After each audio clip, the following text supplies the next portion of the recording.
Thank you very much. Unfortunately, my Greek isn't that good. I'll switch to English. As mentioned, my name is Baerte Brey. I work at AVERE, and on a day job, I work at ELAT, a collaboration of Dutch grid operators. And what we try to do at the moment is integrate not only the clean energy of the vehicles, but also integrate it into the energy system. So you combine two trends together, mobility, but also the electrification. Next slide, please. And this is happening at the moment. And in Greece, you're in a very good position because this week, the new European Commission was elected, and the European Commissioner for Transport is Greek. So I think you have a very strong say for this. And the outline of the new European Commission was set by this gentleman, Mr. Draghi, former president of Italy. And in his report, which was published in September, he says multiple things. We can achieve climate goals, but we have to do two things to do that. One is to innovate, and a second is to standardize, work together, especially in North Europe, as a member of a small country like in Greece. With pain in my heart, I see the big clash between the French and the Germans, French automotive, German automotive, German energy sector, French energy sector. Well, the true competition is, of course, first to reach the climate goals, but the second thing, the true competition is between the continents, Asia, where we see a lot of cheap vehicles being produced, a good thing, but on the other thing, we'll miss the jobs producing those vehicles. And the other competition is, of course, with America, and now the new Trump government with, well, we must see what their economics will bring. But back to Europe. Next slide, please. What we see is a huge chunk of that carbon emission is caused by transportation. And that transportation, if you break it down, is caused by passenger cars, which is where the focus is upon mostly today, but also inner city logistics, supermarkets being supplied, but also the long-term haul, in my case from Rotterdam to the Ruhrgebiet in Germany, but also, of course, you here have the harbor of Athens and you supply the Balkans, etc. And there's also a huge potential to electrify that, making not only the climate a bit better, but also the inner city air quality of the areas. Next slide, please. So this was all set in the climate goals already almost 15 years ago, the Paris climate goals. And what we did in the Netherlands is break that down into a national climate agreement.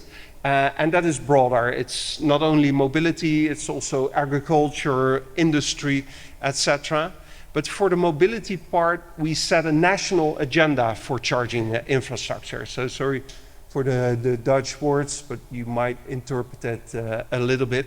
A national agenda for charging infrastructure. We try to phase out combustion engines in 2030. So that gives us roughly, it was set in 2020, but still we have 5 years to achieve the goals. If we phase out combustion engines, we have a fleet of 8 million vehicles. With only new sold cars being electrified, we'll probably have 3 million electric vehicles on the road by that time. And then you can also say, well, they have to be charged.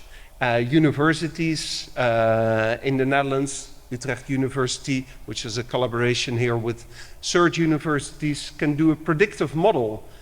Where will those drivers of EVs live and where do they work. So you can proactively install the chargers so they don't purchase a vehicle, whether it's American, Chinese, or European. They have to wait for a month for the charger to be installed. But you can do it in batches. Not only one charger when you purchase a vehicle, but street by street, area in a city by area and region by region. At least that is the idea. Next slide, please. So this looks very exponential growth, linear, planned way we like to work in the Netherlands. But I mentioned I work at a grid operator, and this is a situation at hand.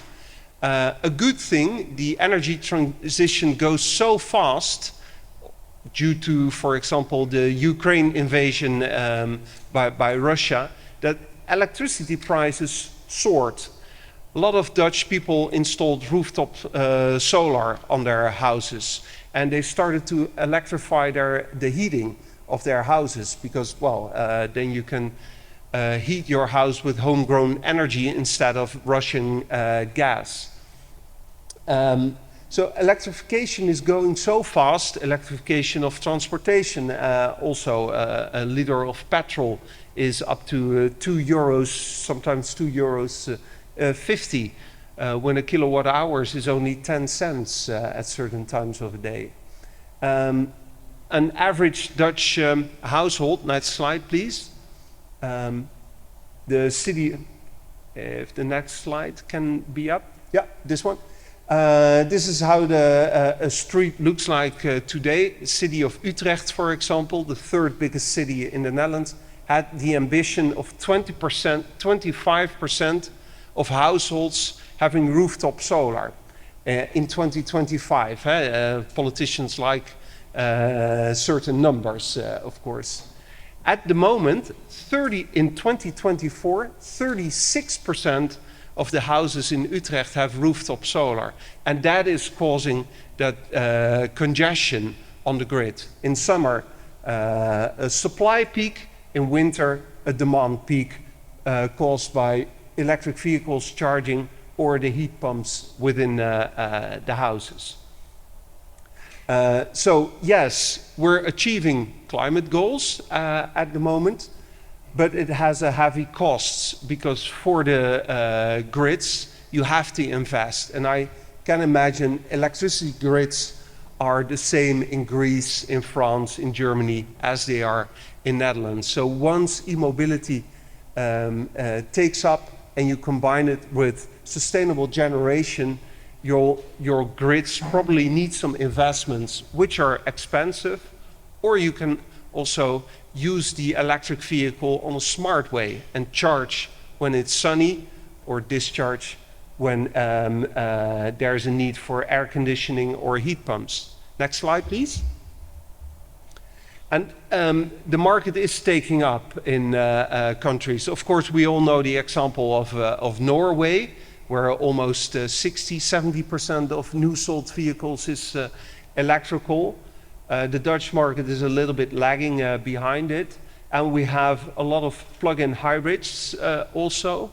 But from a sustainable vision, we think that's also an opportunity. Maybe they are not 100% sustainable, but they already need a charger. So people get used to charging their vehicle, plugging it in, and you also have a more gradually rollout of charging stations instead of having to do a lot of work in 2030 or 2035 when you have to meet that target. Next slide, please. And as you can see, the rollout of charging stations is matching the rollout of electric vehicles. We have a strong culture of public-private partnership in the Netherlands. So this national agreement for charging, agenda for charging infrastructure, there was not a fixed number, but we said in every 5 electric vehicles, you would like to have 1 public charger available. Most people in the Netherlands don't have their own driveway, so they're dependent on curbside charging.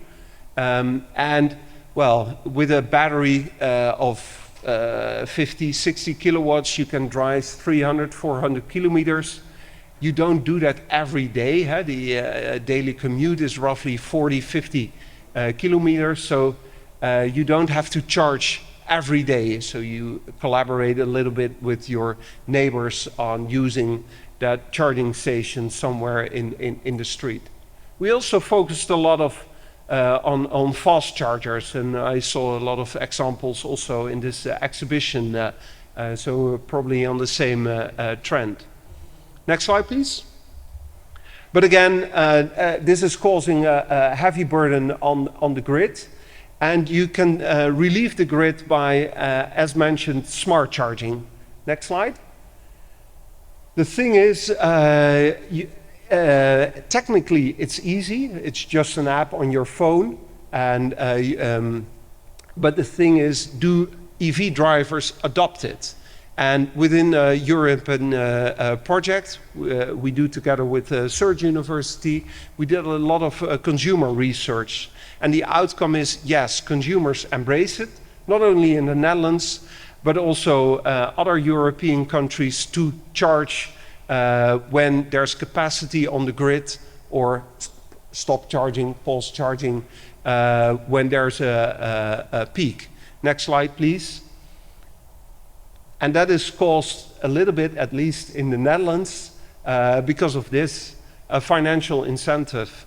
This is an example of April last year, where you really can see the solar peak on the grids, where we even had negative prices. So if you charge your electric vehicle on that hours of the day, you get paid to charge your vehicle. Well, and I think Dutch people and Greek people are a bit the same on this. We like to get to earn a little bit of money doing a good thing, driving an electric vehicle.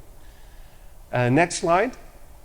But the true golden nugget is discharging the vehicle. New models are in the made, and this is an example of last month, where it was dark, no wind, no solar, and energy price went up to 80 cents per kilowatt hour.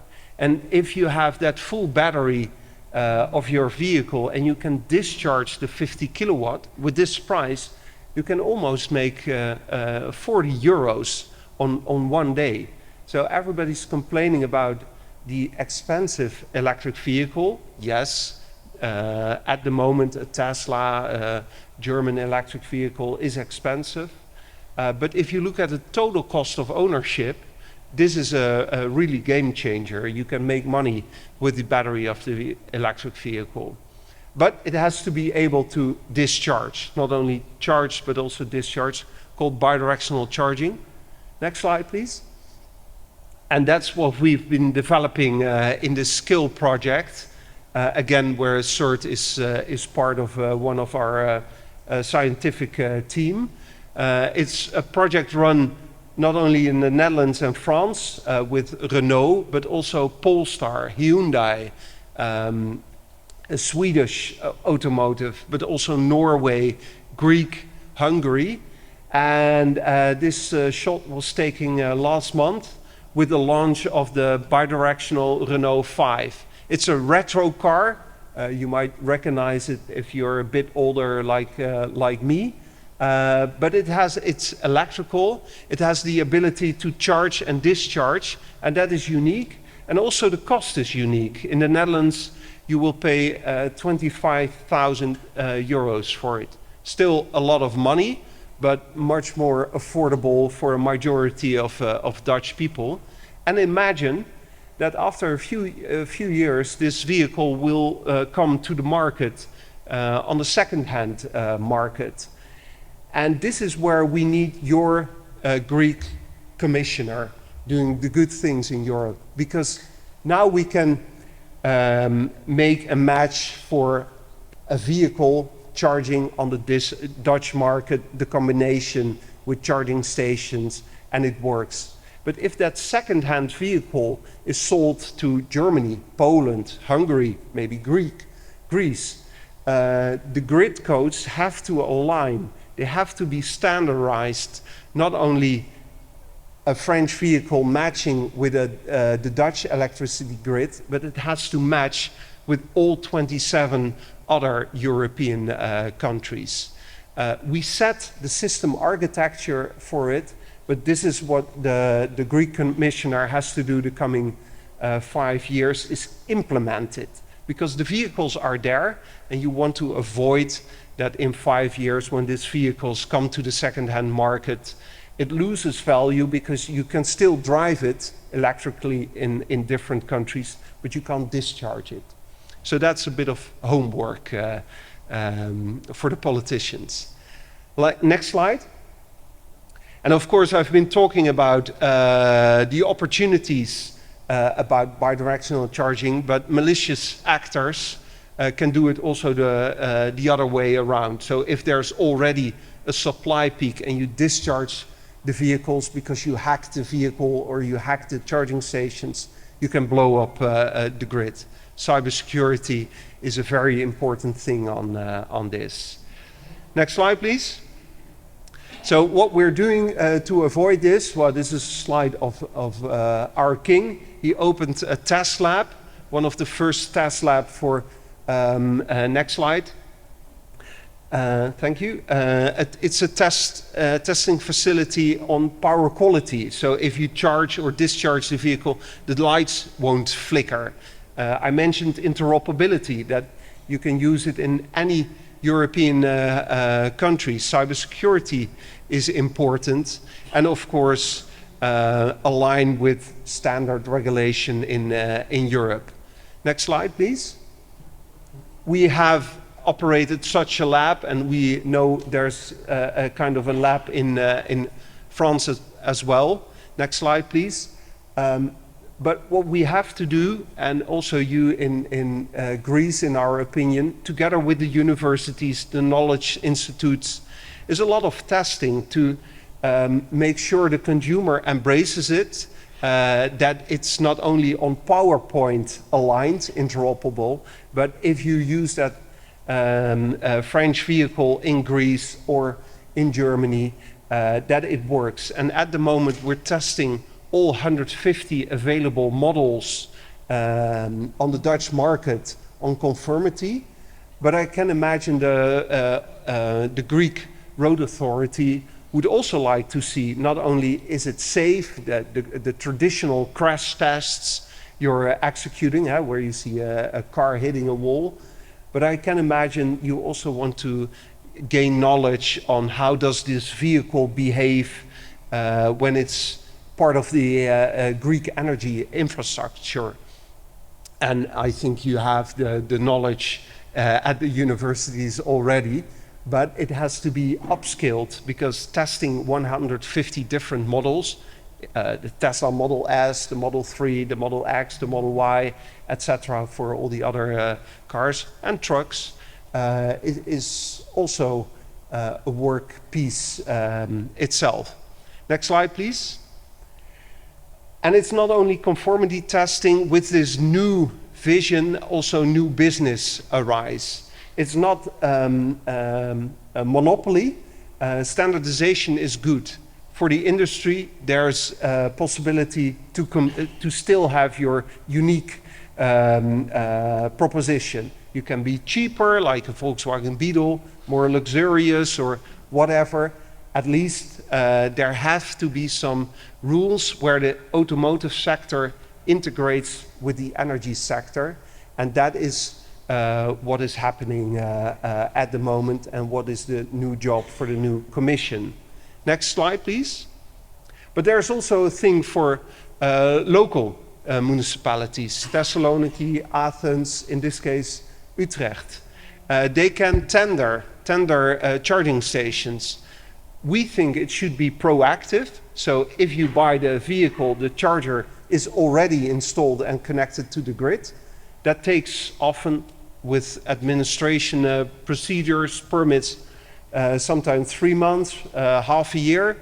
And purchasing a new electric vehicle might be a day if you purchase it online and you want to have that charger already installed. So be proactive and install the chargers of the future, because they will last 10 or 15 years. And if you're now installing traditional chargers and the vehicles will be bidirectional in 1 or 2 years, yeah, you have a lagging history installed. Next slide, please. And the last thing I want to address is it's not only about passenger cars, which is in the market at the moment, but also trucks and light-duty vehicles will be electrified in the coming years. So thank you very much. This brings me to the last slide. Some of the vehicles of the, next slide please, of the vehicles of the Scale Consortium, Hyundai, Polestar and Renault. We think this is not only about Dutch organizations trying to achieve climate goals. We don't have automotive industry or a large energy sector, but you see that if they come together, they make new business. Consumers can benefit from lower energy prices and make a little bit of money. But you have to invest in your infrastructure, and you shouldn't do that on your own. The Dutch for the Dutch and the Hungarians for the Hungarians. You have to collaborate, and I think, well, we already do with some organizations here in Greece. And yeah, then you can make it happen and achieve your goals in 2030 or 2035, whatever the politicians make. And go towards your European Commissioner and say he must push the standardization if you ever meet him at a drink. Thank you very much.